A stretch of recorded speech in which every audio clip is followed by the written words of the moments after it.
My mother's tears were the kind that break your heart not with their volume, but with their silence. They were quiet, desolate things, seeping from the corners of her tired blue eyes, as if the reservoir of her grief was too profound for the violent catharsis of sobbing. They traced slow, glistening paths down her cheeks, navigating the fine, papery lines that life had etched there, leaving shimmering trails in the faint dusting of translucent powder she still applied every morning out of habit.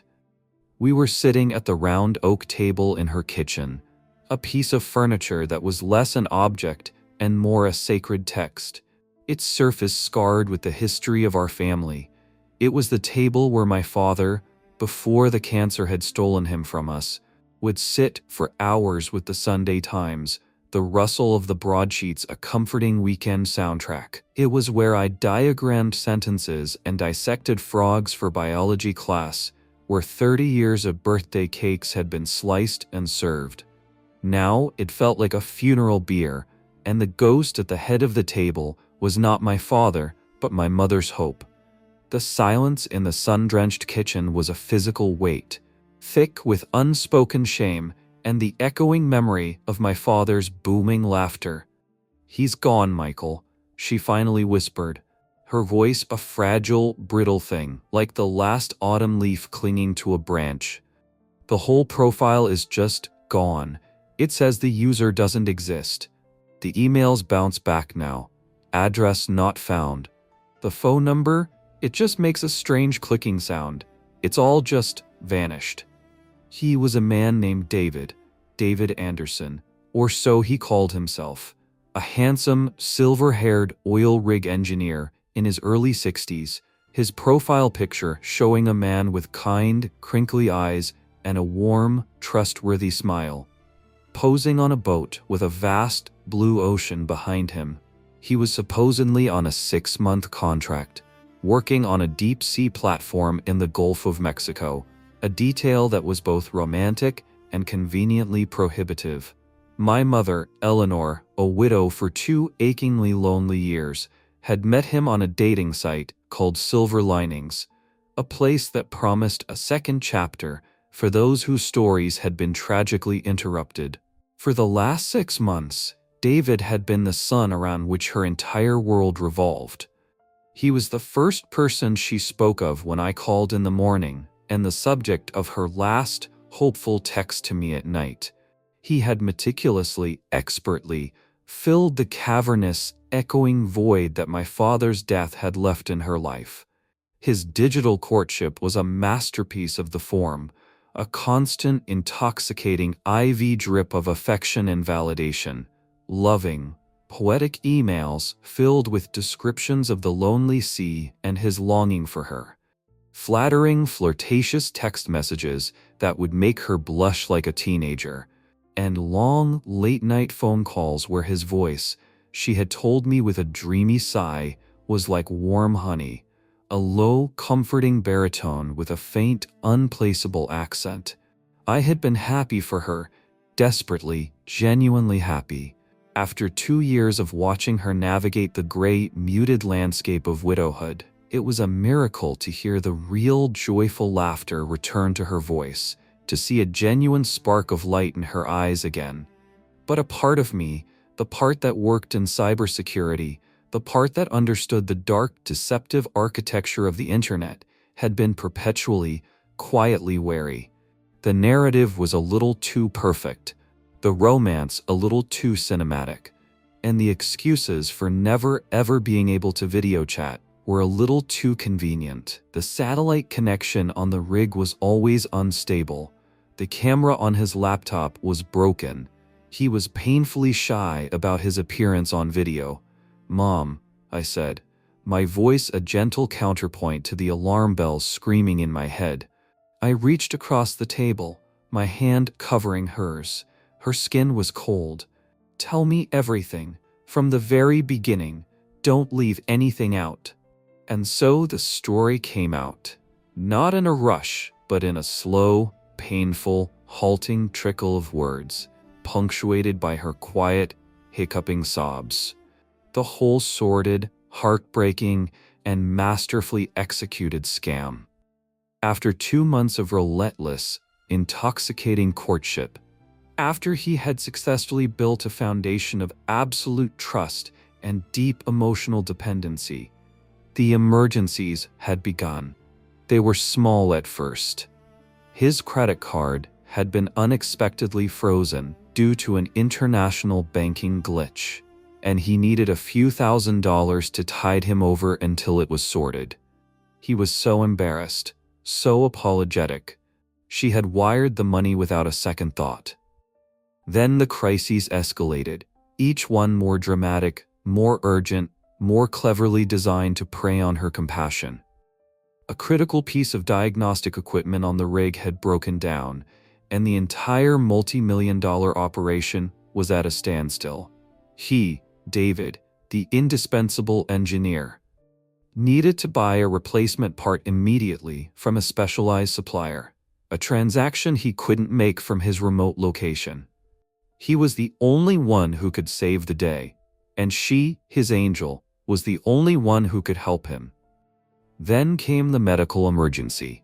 His fictional son, who was supposedly working as a doctor in a remote part of the Philippines, had contracted a rare tropical disease and needed to be airlifted to a hospital in Singapore.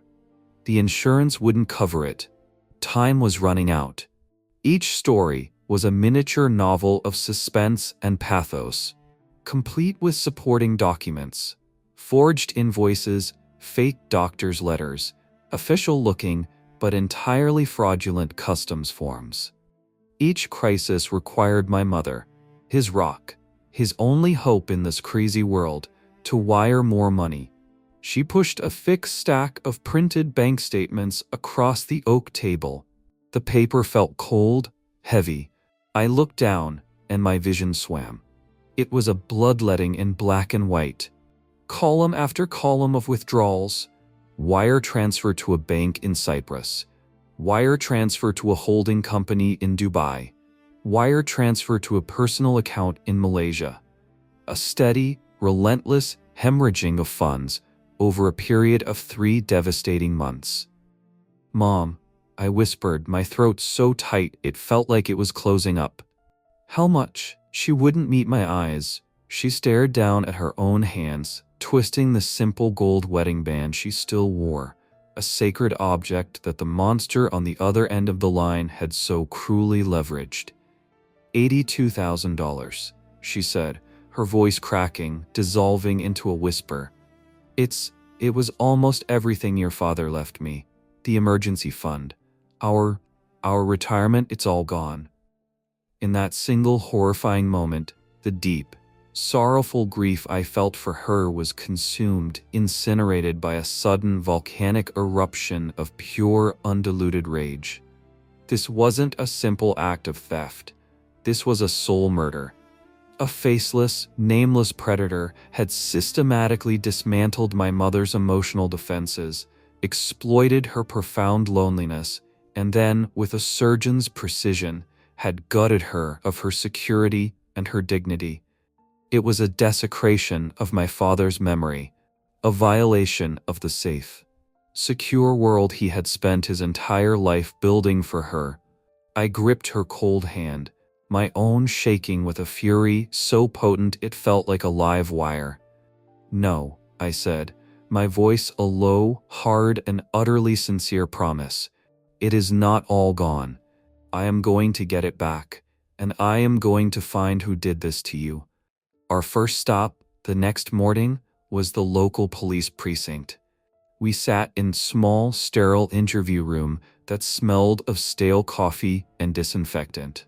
And a detective named Harris, a man with kind, weary eyes that had clearly seen the absolute worst of human nature, listened patiently. He took my mother's statement with a gentle, practiced compassion, nodding in all the right places, his face a perfect mask of professional sympathy. He looked over the bank records, the reams of printed emails, the call logs.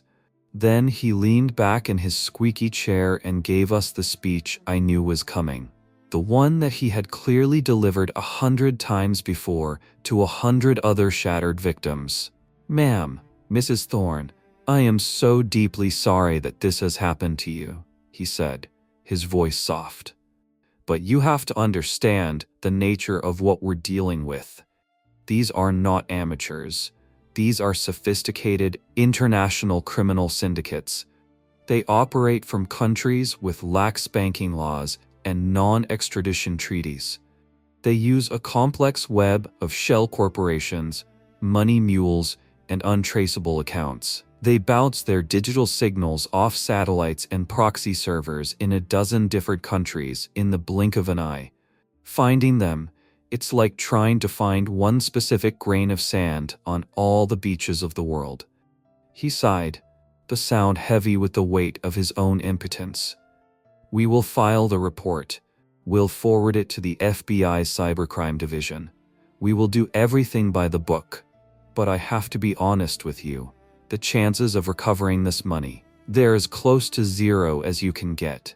We walked out of the police station and into the bright, indifferent sunlight. My mother's shoulders slumped in defeat, her last faint ember of hope extinguished. But I was not defeated. I was galvanized. The detective's speech, meant to manage our expectations, had had the opposite effect on me. It was a challenge, a puzzle, a complex, encrypted system that everyone else had deemed unbreakable. My entire professional life, as a cybersecurity analyst for a major financial firm, was about finding the one tiny human error in a seemingly perfect system. Scammers this sophisticated, this arrogant, always made a mistake.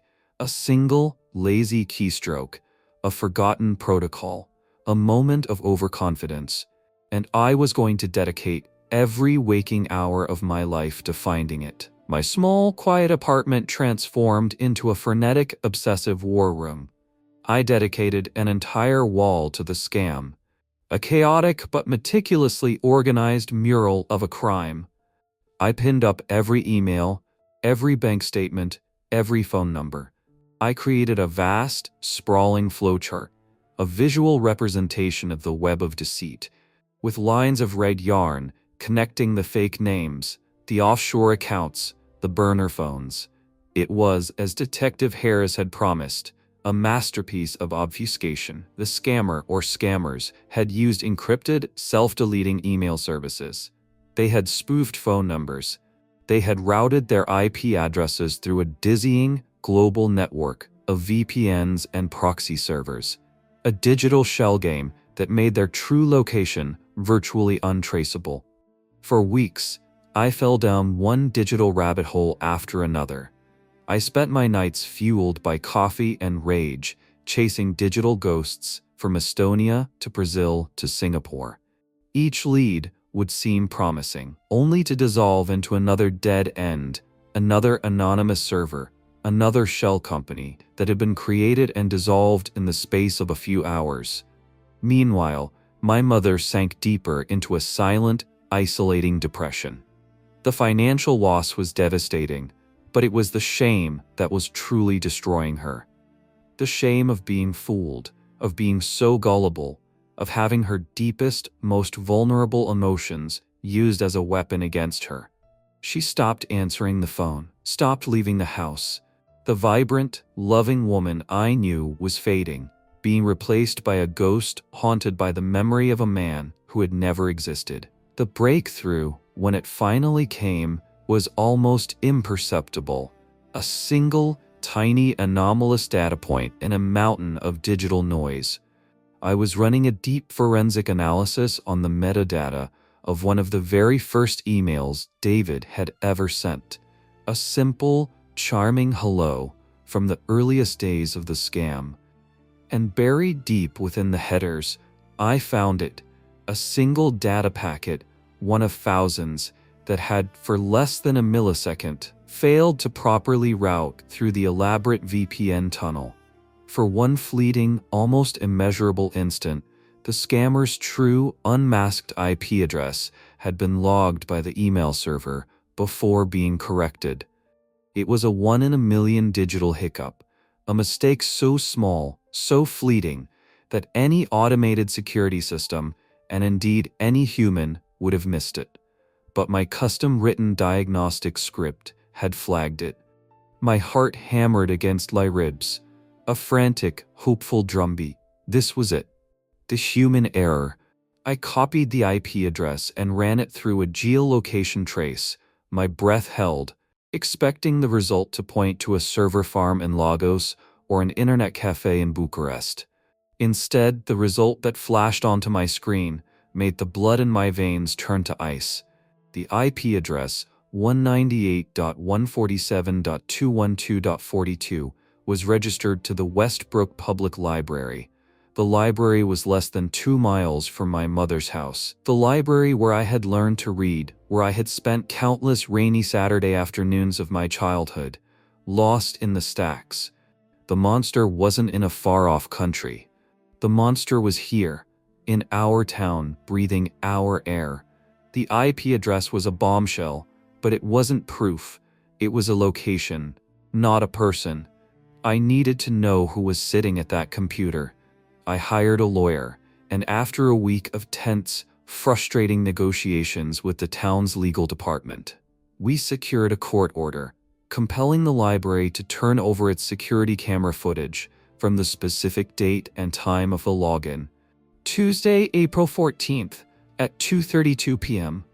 I sat in my darkened living room, the video file queued up on my laptop, the cursor hovering over the play button. I felt a profound sense of dread, a feeling that I was about to open a door to a room I could never leave. I clicked play. The footage was what you'd expect from a municipal security camera, grainy, black and white, shot from a high, unforgiving angle. It showed a bank of 6 public computer terminals. 5 were empty. At the 6th, a person sat with their back to the camera. A slight figure in a nondescript, gray, hooded sweatshirt, the hood pulled up to completely obscure their face and hair. My heart sank into my stomach. It was a dead end. A ghost in a gray hoodie. The perfect, anonymous crime. I was about to close the file, to admit defeat, when the figure on the screen moved. They leaned forward, reaching down to pick up a book they had apparently dropped on the floor. As they did, their body shifted, and the gray hood, for a single, fleeting, almost imperceptible second, slipped back from their head, just long enough for the camera to capture a clear, 3/4 view of their profile. And in that moment, my world, which had already been shattered, was utterly, completely annihilated. It was a face I would know in my sleep, in the dark, in 1,000 years. A face that had once been as familiar to me as my own reflection. A face that had haunted the periphery of my memories for the last 5 years. It was Chloe Jensen, my first friend, my best friend, my other half. From the age of 5 until the age of 22, she had been the co-author of my life story. We had been inseparable, our childhood homes connected by a well-worn path through the woods, our lives a shared tapestry of secrets, dreams, and a bond so deep I had thought it was unbreakable. Until the night of the car accident, the night where I had been the designated driver, sober and careful. The night where, in a fit of drunken, jealous rage over a stupid argument, she had grabbed the steering wheel, sending us careening into a ditch. And the night where, to save herself from a DUI and a reckless endangerment charge, she had told the police that I had been drinking, that I had been the one to lose control. It was a lie so venomous, so profound, it had almost destroyed my life. It took 6 months and thousands of dollars in legal fees to clear my name. I hadn't spoken to her since the day the charges were dropped, and now, here she was. The face on the screen, the architect of my mother's ruin. The realization was not a slow dawning, it was a physical, violent impact, like a fist to the sternum, knocking the air from my lungs. This wasn't a random act of greed. This wasn't a stranger preying on the elderly. This was a vendetta. This was a cold, calculated, and deeply, intimately personal act of revenge, a twisted, monstrous sequel to a story I had thought was long over. She had targeted my mother, my sweet, grieving, gentle mother, and had used her love and her loneliness as a weapon, a tool to inflict the deepest, most unforgivable pain imaginable upon me. The rage that had been simmering inside me for months erupted into a white-hot, focused inferno that burned away every last ounce of grief, despair, and reason. My first and only instinct was to confront her. I didn't call. I didn't think. I just drove. I found her in the parking lot of her trendy, overpriced loft apartment. The kind of place that was all exposed brick and ironic light fixtures, climbing out of a brand new, gleaming white luxury SUV. A car I now knew my mother's stolen life savings had paid for. She saw me, and for a single, unguarded moment, I saw a flicker of pure animal panic in her eyes. But it was gone in an instant, replaced by a mask of cool, defiant, and faintly amused indifference. "Michael," she said, her voice a syrupy, cloying parody of surprise. "My God, it's been years. To what do I owe the pleasure? You look terrible, by the way." "You know why I'm here, Chloe," I said, my voice shaking with a rage that felt like a wild animal straining at a leash. "The Westbrook Public Library. The emails. The wire transfers. My mother's money." She laughed. It was a sharp, ugly, brittle sound, completely alien to the warm, joyful laugh I remembered from our childhood.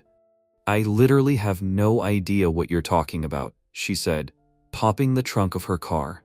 "You sound a little unhinged. Are you doing okay?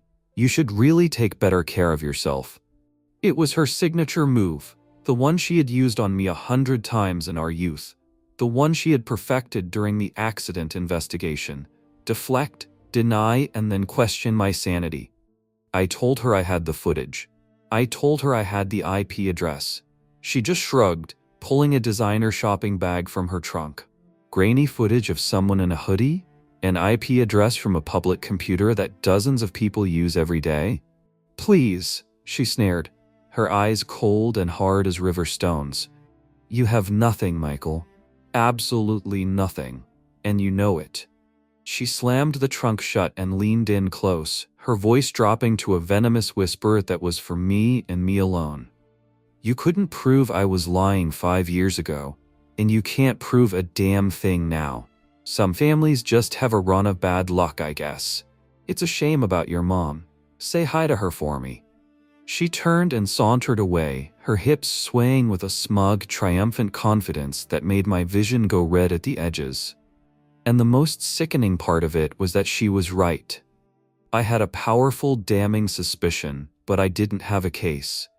The evidence was circumstantial, too thin for any prosecutor to take to trial. The legal system, the one I had naively believed would provide justice, was impotent. I drove home in a haze of fury and despair, her mocking laughter echoing in my ears. But as I sat in my silent apartment, the rage began to cool, to clarify, to coalesce. It was no longer a wild, uncontrolled fire. It was a cold, hard, diamond-sharp point of focus. I had been trying to play a game of chess with a person who only knew how to burn the board. The law couldn't touch her. Fine. Then I would have to create a new kind of justice. Chloe was a creature of habit, a person driven by a predictable and pathetic set of weaknesses. I knew her better than anyone on the planet. I knew her crippling insecurity, which she masked with arrogance. I knew her desperate, all-consuming need for a life of luxury and admiration she felt the world owed her. And I knew about her fledgling, almost laughable career as a lifestyle influencer, a curated fiction of a glamorous life she was desperately and unsuccessfully trying to manifest. I would not play by the rules of the legal system. I would play by hers. She had built a beautiful, intricate trap for my mother, a trap based on a deep and intimate understanding of her victim's emotional needs. I would now build a trap for Chloe, a trap designed to perfectly, exquisitely exploit her greed, her vanity, and her desperate hunger for a life she could never afford. I was going to use my intimate knowledge of her character to write the final, Brutal chapter of her story. My apartment, once a command center for digital forensics, transformed into a different kind of workshop. A creative studio for a multi-platform, psychological warfare campaign. My singular mission: to construct a brand, a lifestyle, a promise so alluring, so exclusive, so perfectly tailored to Chloe's shallowest aspirations that she would walk into my trap, not just willingly, but gratefully. I called it Ethel. The name was meaningless, chosen from an online generator of archaic-sounding words because it sounded vaguely European, vaguely expensive. The brand's philosophy was an even more absurd construction, a pastiche of every vapid, meaningless buzzword that littered the influencer landscape: conscious luxury, sustainable opulence, artisanal craftsmanship, ethically sourced, mindful consumption. I designed a sleek, minimalist logo, 2 interlocking, abstract leaf shapes, and spent a few $1,000s of borrowed money to hire a freelance web designer in Ukraine to build a stunningly beautiful, if completely hollow, website. It was a masterpiece of digital illusion. All soft-focus videos of windswept coastlines, close-ups of expensive-looking fabrics, and vague, pseudo-spiritual copy about authenticity and the journey. The next and most crucial step was to manufacture hype. I poured more borrowed cash into a massive, multi-pronged social media campaign. I purchased 50,000 high-quality, bot-driven followers for the Ethel Instagram account, enough to give it the appearance of a significant, established brand. I then hired a click farm in Russia to generate a constant 24-hour stream of fawning, generic comments on our posts, which were nothing more than professionally shot stock photos. OMG, so gorgeous. I need this in my life. Brand goals. To any discerning eye, it was a transparent fiction, but I knew Chloe was not a discerning eye. To someone as desperate as she was to be on the inside of the next big thing, Ethel would look like the most exclusive, explosive, and authentic new brand on the planet. With the elaborate stage set, it was time to cast my lead actress. I reached out to an old college friend, the brilliant but perpetually struggling actor named Tim. A man with a chameleon-like ability to inhabit any role and project an effortless aura of authority and success. For a fee that would cover his rent for the next 6 months, he agreed to play the part of Julian Croft, a high-powered, impossibly chic casting director for a boutique, high-fashion advertising agency I had invented called Elysian Artists. Tim created a fake email account, a temporary website for Elysian, and began his performance.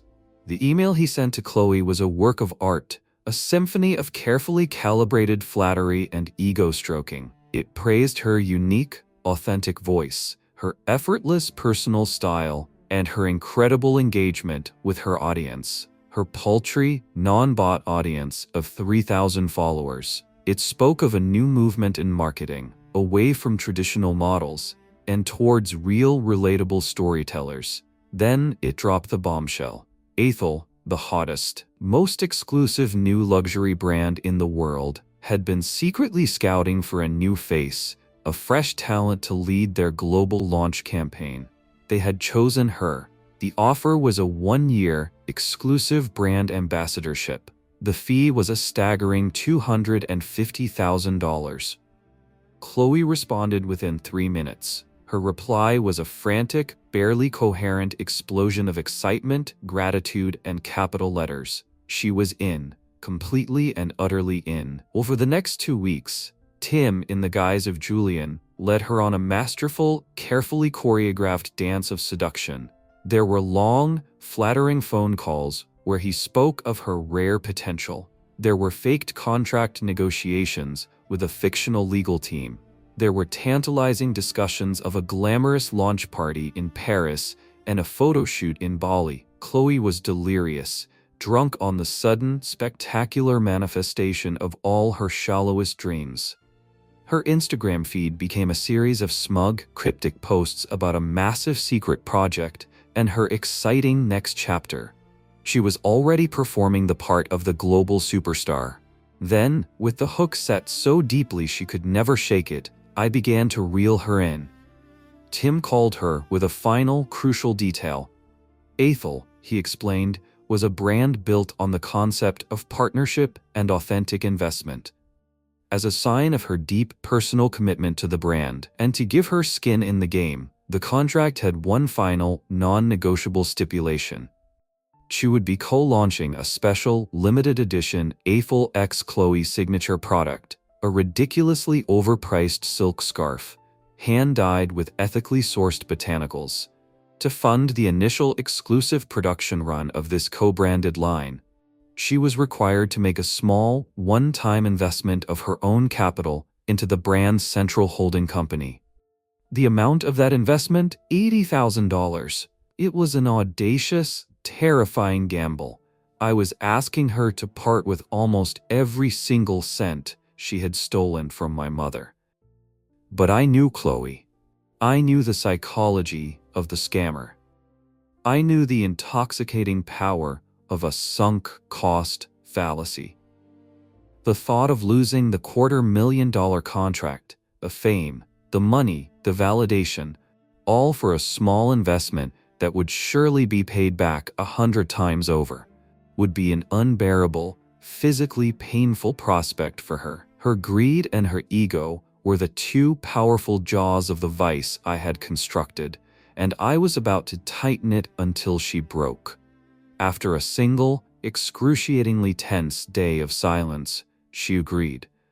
With a series of breathless, excited emails about making this dream a reality, she drained her bank accounts, and just as my mother had done months before, she wired the full $80,000 to the secure, offshore holding company I had created for the occasion. The moment the transfer confirmation alert dinged on my phone, the trap was sprung. The money was safe. It was my mother's again. But I wasn't finished. Restitution was not enough. I wanted retribution. I wanted her to feel the same crushing, public humiliation that my mother had endured. The day of the photo shoot was a gray, overcast, and fittingly bleak Tuesday. The address we had given her was for a large, derelict industrial warehouse in a desolate, forgotten part of the city. Tim, as Julian, had explained that it was a top-secret location, chosen for its raw, edgy, high-fashion aesthetic. A line Chloe had swallowed whole. She arrived in a taxi, stepping out onto the cracked, weed-choked pavement like a queen arriving at a coronation. She was dressed in a ridiculously expensive, fashion-forward outfit that was completely inappropriate for the setting, her face a perfect mask of professionally applied makeup in giddy, triumphant anticipation. She was practically vibrating with excitement, a creature on the absolute pinnacle of her life's ambition.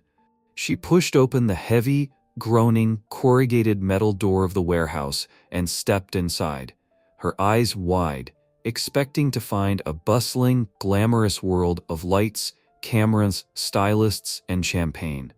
Instead, she found a vast, empty, and silent concrete space, the only light coming from a single bare hanging light bulb that cast long, distorted shadows. In the center of the floor, standing in that lonely pool of light, was a small, quiet group of people. Me, my mother, her face pale, but her eyes filled with a new, hard, and quiet strength. And Detective Harris, his arms crossed, his expression no longer weary and sympathetic, but grimly, professionally satisfied. Chloe stopped dead. The brilliant, ecstatic smile dissolved from her face as if wiped away by an invisible hand.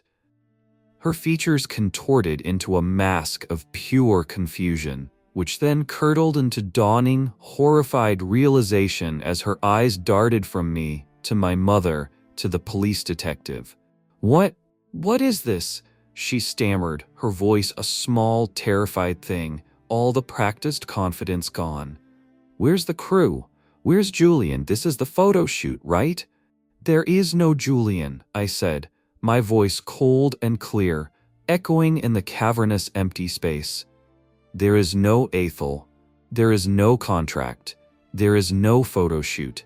I held up my phone, the screen displaying the undeniable confirmation of her $80,000 wire transfer. But this, Chloe, this is very real. You see, when my mother sent her money, it was to a series of untraceable, anonymous accounts. A ghost hunt. But the money you just sent, it was to a secure, offshore holding company that is meticulously, legally registered in my name. The FBI has a term for that. It's called wire fraud. It's a federal offense, and it is wonderfully, beautifully, and damningly traceable. The color drained from her face, leaving behind a splotchy, sickly pallor. You can't prove I stole anything from her, she hissed, her voice a desperate, cracking whisper, her eyes darting towards the door. Oh, I think we can, Detective Harris said, stepping forward, a pair of handcuffs jingling softly, musically in his hand. We have a signed confession and a full deposition from an actor named Tim, who has agreed to testify that you hired him to help you launder $80,000 of what you told him were undocumented funds from a family inheritance. He was very convincing. He's been granted full immunity for his cooperation. You, on the other hand, are under arrest for fraud, theft, and exploitation of the elderly. She stared at me, her face a canvas of pure, unadulterated hatred. She had been so certain of her own cleverness, so contemptuous of everyone else's intelligence. She had walked, with her eyes wide open, into a trap that was a perfect, cruel mirror image of her own, a prison constructed from the very flaws of her own pathetic character. But I had one final act, one last twist of the knife. As Detective Harris was reading her rights, her hands cuffed behind her back, the warehouse door creaked open again. A woman with a notepad and a man with a large professional television news camera stepped inside.